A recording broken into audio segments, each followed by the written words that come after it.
नमस्कार दोस्तों, आपका भानु आयुर्वेदा में बहुत बहुत स्वागत। दोस्तों, आज मैं आपको नाड़ी देखने का तरीका समझाने वाला हूं कि वैद्य लोग जो हैं वो नाड़ी कैसे देखते हैं और कैसे रोग को पकड़ते हैं और किस तरह से वो दवाई देते हैं। तो दोस्तों, हमारे शरीर के अंदर 3 गुण और दोष हैं: वात, पित्त, कफ। जब ये बढ़ जाते हैं या कम हो जाते हैं तो आदमी जो है, व्यक्ति जो है, बीमार पड़ जाता है। अब ये जो है, एलोपैथी डॉक्टर जो है इस तरह से निदान नहीं करते हैं। वो व्यक्ति को पूछते हैं कहाँ दर्द है, पेट में दर्द है, पेट की दर्द की दवाई दे देंगे। अगर भूख नहीं है, व्यक्ति बोलेगा भूख नहीं है तो भूख भूख की दवाई लगा देंगे। लेकिन जो वैद्य होगा वो नाड़ी को देखकर पता लगाएगा कि ये भूख इसको क्यों नहीं है। वो वजह जानकर के ही उसका निदान करेगा, उसका इलाज करेगा। तो उससे क्या होता है कि जो बीमारी है वो जड़ से कटेगी, क्योंकि वो देखेगा कि लीवर में गर्मी है या उसमें क्या है, तो वो एकदम से जान जाएगा कि इसको कौन सी दवाई देनी है। तो चलिए, यहाँ सबसे पहले मैं एक चीज़ कहूँगा कि अब नाड़ी कैसे देखनी है आपने। दोस्तों, ये 3 उंगलियाँ देख लीजिए मेरी। 3 उंगलियाँ जो हैं, ये वाली, पहले वाली, मध्यमा, अनामिका, ये 3 उंगली जो है, ये इस उंगली के नीचे वात की नाड़ी आती है, इसके बाद पित्त की नाड़ी आती है और उसके बाद कफ की आती है। जैसे ये मेरा हाथ उल्टा है, लेकिन मैं आपको उल्टा करके बताता हूँ। जैसे मैंने नाड़ी पकड़ी है ये, तो पहली जो नाड़ी है, ये पहली जो मैंने उंगली रखी है, ये है वात की नाड़ी। नंबर 2 दूसरे पर आती है ये वाली पित्त की नाड़ी और तीसरे पर आती है कफ की नाड़ी। अब मान लिया व्यक्ति के पास, डॉक्टर के पास या वैद्य के पास मरीज बैठ जाता है, तो जैसे ही वो नब्ज के ऊपर हाथ रखता है, तो जैसे इन तीनों उंगलियों को यहाँ रखेगा, तो जो नाड़ी का उछाल है, जैसे नाड़ी यहाँ से उछल रही है, तो वो देखेगा वो कितना बड़ा उछाल है, और दूसरी नाड़ी जो पित्त है उसमें कितना उछाल है, तीसरी में भी देखेगा कितना उछाल है।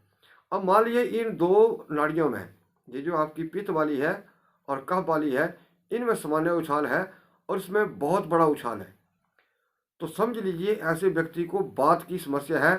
इस व्यक्ति को बॉडी में कहीं ना कहीं पेन जरूर है वात के कारण। आप उसको सीधा बोल दीजिए आपको दर्द कहाँ पे है। दूसरे नंबर पर आता है दोस्तों पित्त। अब मान लिया ये नाड़ी, ये वात की नाड़ी सामान्य है और पित्त की नाड़ी जो है भारी उछाल लेकर के, मतलब जैसे इसका उछाल है, इसका जैसे उछल रही है, खूब जोर से उछल रही है, तो समझ लीजिए आपको पित्त की वृद्धि हुई है। तो वैद्य एकदम बता देगा कि आपके पेट में गैस है, जलन है, आपको उल्टियाँ लगी, मन उल्टी कर रहा है या उल्टियाँ हो रही हैं या दस्त। तो ये पित्त की वजह से चीज़ें होती हैं। और नंबर तीसरे पर आता है दोस्तों कफ।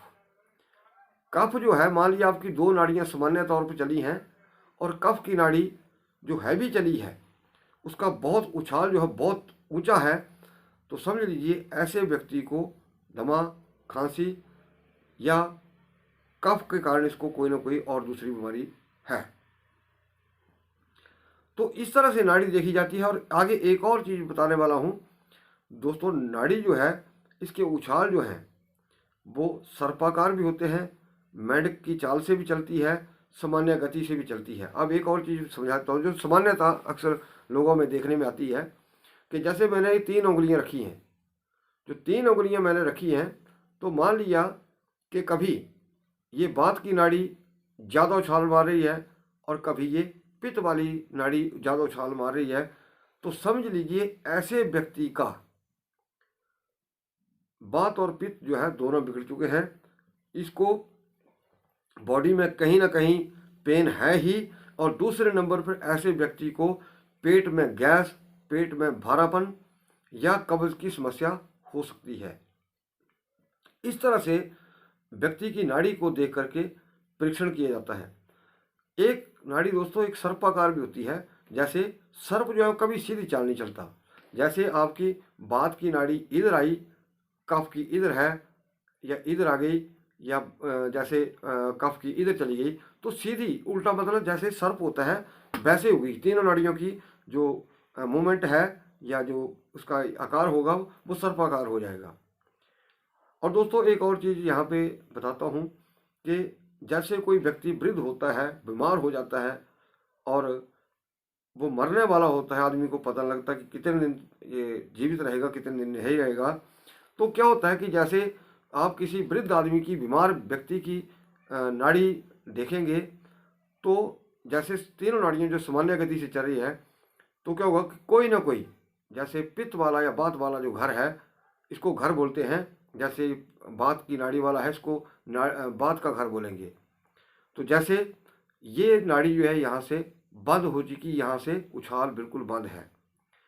पित्त की नाड़ी चली है तो यहाँ उछाल है, कफ के ऊपर भी चली है, तो यानी कि पित्त और कफ की चली है, बात की खत्म है।